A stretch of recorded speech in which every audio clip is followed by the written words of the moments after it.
Imagine growing your own premium cannabis in half the time as it usually takes, without the fuss over changing light cycles or ever worrying about lengthy grow period. Welcome to the amazing world of Autoflowers, where ease meets efficiency and beginners can grow just like the pros. Well, if that's true, how come every single time I see a piece of content regarding autoflowers, every single comment is just regarding how much they suck? The quality's not there. I hate growing them. They're not user-friendly. Explain that, Grambo Grows. Well, that's a fair point. It's time to end the misconceptions. Let's separate truth from fiction today. We're talking about the biggest misconceptions in autoflowers. Are they quality? Why can't you clone them? Who is Daz? And why should we care about Nightowl? And what's this? Well, that's for you. You're not going to want to miss later up in this video, I assure you. Let's get going.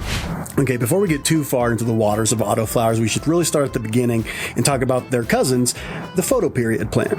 How do they know when to unleash those bountiful flowers? And why does it matter to anyone considering autoflowers? Let's get into a quick comparison that might just change the way you look at growing cannabis forever.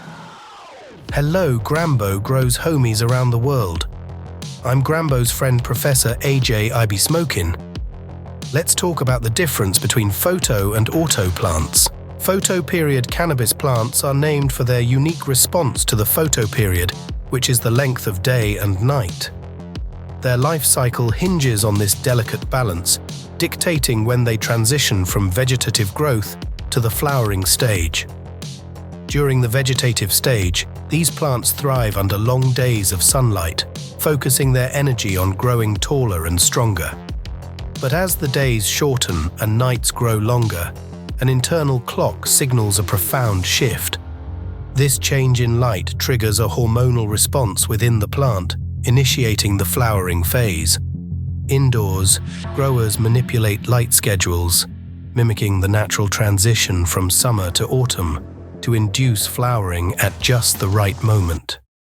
This precise control allows for the cultivation of cannabis to peak potency and yields, making photoperiod plants a favored choice among connoisseurs and professionals alike. Okay, so that catches us up on photos. Everyone thinks that there's three kinds of marijuana, right? Indica, sativa, and hybrid. Well, there's actually four, and hybrid's not one of them. Sativa, indica, ruderalis, and afghanica. The one that's relevant to our conversation today is ruderalis. Ruderalis is the kind of cannabis that doesn't require light to flower. It only requires age and time. What we think of as autoflowers today is actually breeding experiments that took place between indica, sativa, and ruderalis to try to make something that was better. Some people consider autoflowering cannabis a real jump forward. Should you grow autoflowers? Well, you should if you like giant colas, not dealing with clock changes, brand new strains, cutting-edge breeding techniques. You hate cutting clones, or you love popping seeds, then autoflowers are right for you.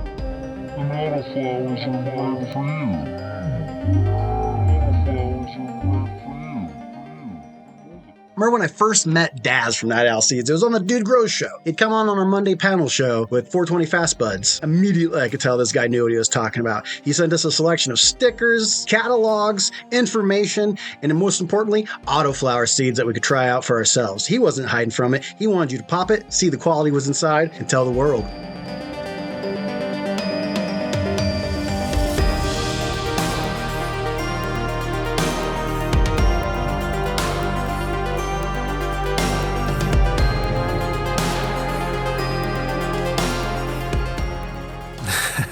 I mean, I never stick up for anybody until I've actually run their genetics, but I hear good things.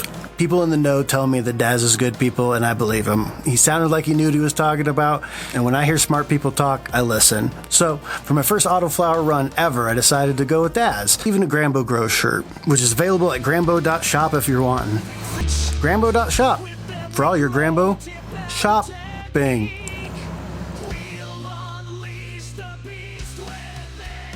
So what do you think about autoflowers? What I think about them, man, they've been maligned, sir. How's Cortez gotten to you? Everybody hates on autoflowers because a lot of people haven't used them. I gotta tell you, I got some autoflower weed right here. It's pretty good, man. Yeah, what do you got? I saved it to show off, man. I'm not you have to wait to the cup, man. But definitely there's good autoflower, man. There's a lot of people. Man, it's like a religion. You know what I'm saying? It actually is. That's what it really is, man. So, I don't know. I'm going to try some. I got a whole bunch of packs right here. So next time I'm going to pop. Some Nightowl? Yeah, and I trust that dude. All right. Oh shit! I gotta get back to Cortez. I gotta go meet him in like 2 minutes. All right. I gotta go. We've got 1 minute left. I don't know. Maybe Scotty's right. Maybe autoflowers have been unfairly maligned, but I need to get to the bottom of this. So you remember when I brought up that Daz was on the panel show at Dude Grows? Well, you might have noticed up in the corner a friendly face. Our buddy Cortez was up there. Cortez is the Autoflower King of Chicago. I have to meet him in 5 minutes, and I'm all the way up in Denver. All right, guys, it's ringing. Cortez, the Conqueror. What's up, man? How you doing? Yo, what's going on, Grambo? Living it up in Denver, man. How's Chi-Town? Oh, pretty good, man. Living the dream, one day at a time. Well, you know, anytime I call you, I have a cannabis question. So you're my Autoflower guy, and I got a question about Nightowl. You talk to me about that? Oh, yeah, most definitely. I actually pulled some stuff out of the vault for this one. Oh, my man, I knew you were the right guy to talk to. Hell yeah. For you guys that don't know, this is Cortez the Conqueror, and he's the Autoflower King of Chicago. Having graced the channels of the biggest cannabis content creators and shared stages with industry legends, Cortez the Conqueror. Cortez the Conqueror. Cortez the Conqueror has become a respected authority on autoflower cannabis. With a deep understanding of the science and art behind these unique plants, he's shattered the myths, proving that autoflowers can indeed produce high-quality, potent buds that rival their photoperiod counterparts. We started on the negative. Let's get into the positives. Like, you love them. Why do you love them? Why would someone want to grow autoflowers? So I would say, as far as my applications for autoflowers, my growth style, it's kind of become an evolution of necessity. I always kind of try to go for efficiency. So that's why starting off growing, I started off with just a 4x4 grow tent. So in that one grow space, autoflowers were the best thing for me because it was the fastest. If you got the space, autoflowers aren't a bad option. Just maybe like 1 or 2 in your bench tent, just to kind of give you like a bumper crop, give you a little bit of variety in there. You know what I mean? Did you catch what he just said there? That was very interesting. A bumper crop. So think about it like this. Instead of just putting veg plants into your harvest tent and then every single little bit you flip and flopping depending on what your schedule is, you put a couple autoflowers in your veg tent. You just let them go. And then sporadically in between when you're not actually harvesting, you are harvesting because you got a couple autoflowers in your tent popping off dank nugs. That's very interesting. A bumper crop. Back to Cortez. Nobody wants to smoke the same thing every single day. You know what I'm saying? So when I decided that I wanted to make my first foray into autoflowers, I got so many people online that were saying, Grambo, you have to check out Nightowl genetics. Daz is the best. You're familiar with some Nightowl genetics, aren't you? Oh, yeah. That's actually what I pulled out of the vault, just so I had something that I had reference to. As far as Daz's work, so I won the Marathon OG. I hit the genetic lottery as far as autoflowers are concerned on that one and just got an amazing pheno. So Cortez has been super nice and everything he's had to say about autoflowers has been completely positive. So many people out there tell me autoflowers suck. Of course he was going to tell me they're awesome, so I cut right to the punch and I want to know, Cortez, why do autoflowers suck? Why wouldn't someone grow? This is what he had to say. So tell me this, Cortez. I hear a lot of hate about autoflowers. Why wouldn't someone want to grow autoflowers? So just off the top of my head, couple things would be inconsistencies, but you're going to run into that anytime that you're running packs of seeds. And if you are running autos, it's kind of like the perpetual pheno hunt. You know what I mean? You can't clone them. And if you do find your unicorn out of the pack, it's, you know, kind of here today, gone tomorrow. There's no way to keep your genetics around. Can't clone them? Well, that's a major red flag. That's got me worried. If you can't clone them, you have to buy seeds every single time. These are expensive seeds. If I'm culling plants left and right because I have a learning curve because I'm a new autoflower grower, that's not good. Why can't you clone? Do you know why can't you clone an auto?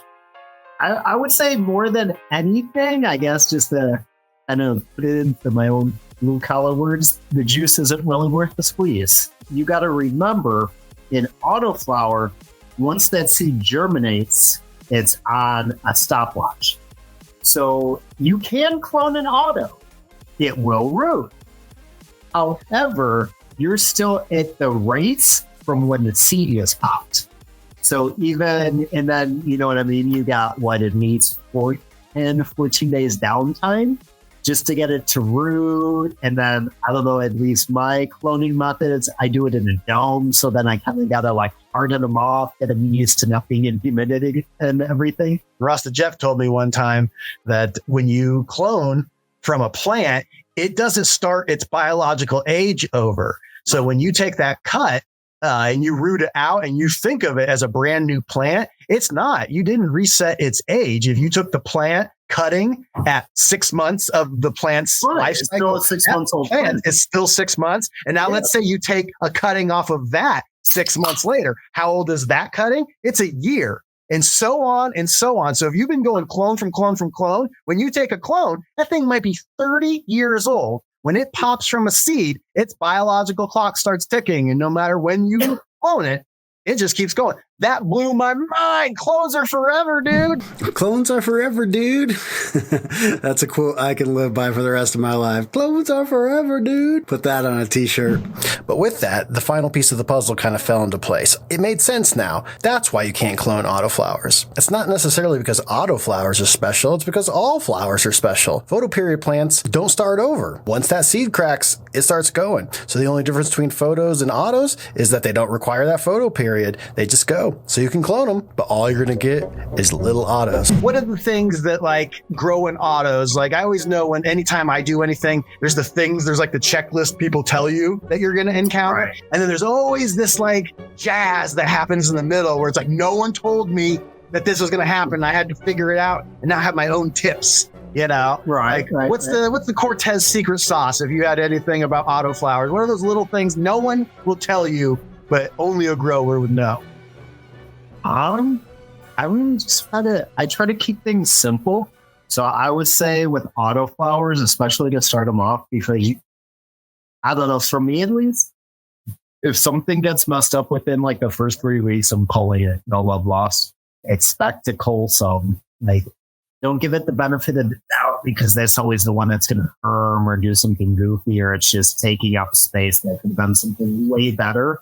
But then it's like you took it all the way to harvest. It ended up putting seeds on this plant over here. And now what am I going to do? When you go to cull, like as they're developing, what are some signs that you look for to like pick out the ones you're going to cull? What's a great auto, baby versus a crappy auto baby look like? Well, basically, I'm looking for consistency. So I'm looking for things that are displaying the same vigor. If there's one that's stunted, I might give it like a week or two. But it's that first 3 weeks, if you do basically everything kind of perfect by then, because then by about 3-4 weeks, you'll start to see like pre-flower. You'll start to see like the onset of your pistils. That's when you can defoliate a little bit. Don't go too heavy at first. You're just going to take some of them off. But that's when the autoflower kind of goes on autopilot. But you got about a 21-day period after you see that seed break from the soil that you really got to have kid gloves. So I hear a lot of advice of people that say this is how they do it, that's how they do it. As far as germination, it's something where you got to get a little dirt on your fingernails, got to roll the sleeves up. I say that for what works for me might not work for the next person, but it's basically whatever you have the best success with. Cortez is the man. And obviously, because you have to start autoflowers from seeds, this man has started a lot of seeds. So there's no reason to gouge yourself with 24 hours of lighting a day. It's just kind of like a veg plant. Give it 18 hours, it'll flip all on its own. Just let it go. Save some power. 18 hours a day.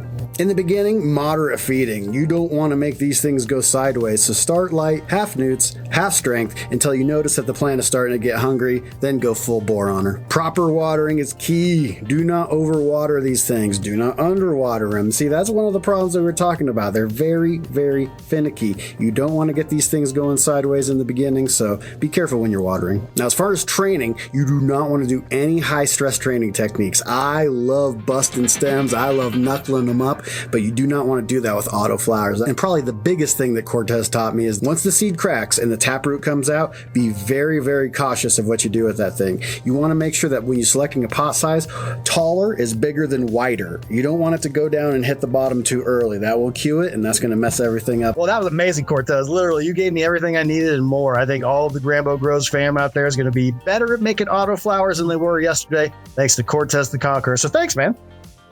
Well, hopefully from some of my mistakes, I can help somebody else not to make it in the future. I made the mistakes and I don't have to. That's what we're here to do, man. We're standing on the shoulder of giants, and I'm glad to stand on a giant like you, my friend. Well, Cortez the Conqueror, thanks, brother. I can't wait to see you. See you at the DGC Cup, I imagine. Oh, the wife's coming this year, too, so you guys will get to meet Mrs. Cortez. Oh, amazing. Can't wait to meet her. Thank you so much, Cortez. You're the man. Mind if I call you again if I have a question? Almost definitely. Hell yeah, Cortez the Conqueror. And on one side note, you can clone an auto to take more clones. Should you clone a vegetative autoflower, you can clone that autoflower to get more autoflowers. Just make sure you do it early enough, and those plants will all be healthy. So if you do pop a seed and get a healthy autoflower seedling, it's good to go. So with all that being said, are autoflowers for you? Well, I can't speak to you, but they're definitely for me. I started this video with the preconceived notion that people can't all just be hating on autoflowers just out of nonsense, but it turns out it's because in the last 5 years, there's really been a renaissance in autoflowers. These people aren't wrong that autoflowers suck. They're just wrong that autoflowers now suck. So give them a chance. What's the worst that can happen? Throw them in your veg tent. Get that bumper crop we talked about. And hey, throw one outside. Throw two outside. Why not? If you do, take some pictures. If you post them online, tag me. I want to see your nugs. Not like that. Well, maybe a little bit like that. But that's not why I brought you to my bedroom. I actually brought you here to show you that if you think I'm a lucky guy, you're right. And if you want to know how I got that lucky, it's probably because I've been sleeping underneath a Daz golden owl for the last month and a half. I feel a lot more lucky. I've been getting a lot of better sleep. Do you need better sleep? Well, I got amazing news for you because I have something to tell you right